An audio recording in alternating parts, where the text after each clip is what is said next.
morning, boys and girls. I'm so excited to share our Bible story with you this morning. We are going to read the story of the Tower of Babel. It's on page 36 of the Laugh and Grow Bible for Kids. You ready? Here we go. It was a new start. The great flood had stopped all the fighting and cheating and lying. Now Noah and his kids had a new chance to live as God's friends, the way they had always tried to live, showing love and kindness instead of meanness and hate. The first thing Noah did was build an altar where he could give gifts to God. Noah gave gifts to God and thanked God for his new chance in a new world. God told Noah and his kids how he wanted them to live, and they promised they would do their best to live that way. And it went pretty well for a while, but Noah's kids had kids, and their kids had kids, and their kids had kids, grandkids and great-grandkids and great-great-grandkids. They started building houses, and then they built a whole city. They were proud of their city. "What a great city we built," they said. "What else can we build?" You see a picture?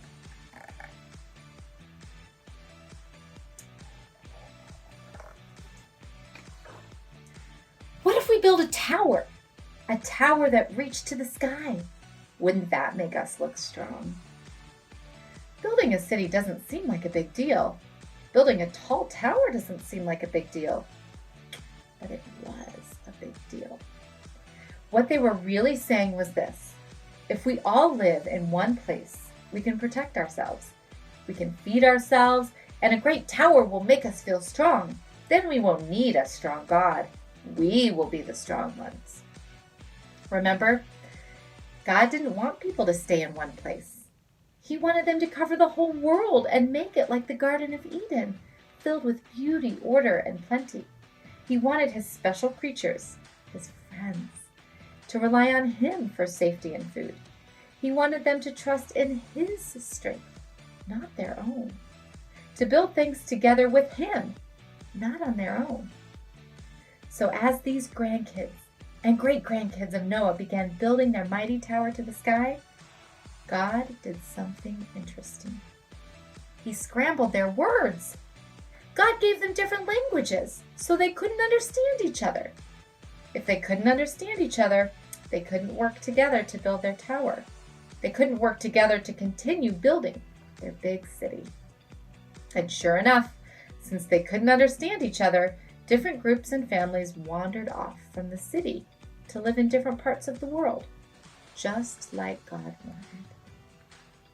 Little cities sprouted up all over. The great tower never got built. So, did all those people say they were sorry for trying to live without God? Did they trust in God again, stop sinning, and start spreading beauty, order, and plenty throughout the world? What do you think? Here's a picture.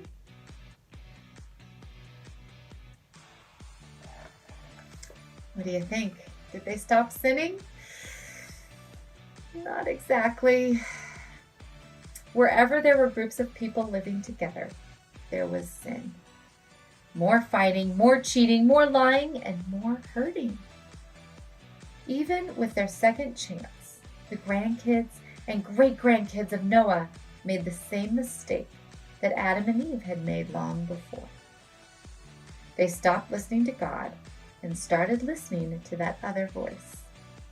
The voice of the sneaky snake that said, "You won't be happy if God is in charge. You should be in charge instead." A voice that lied. God saw his favorite creatures hurting each other and wandering farther and farther from him. So God knew it was time for his great rescue plan. A plan that didn't start with a huge flood or a big boat. A plan that started with one single person, a guy named Abram. Here's our picture of everybody fighting.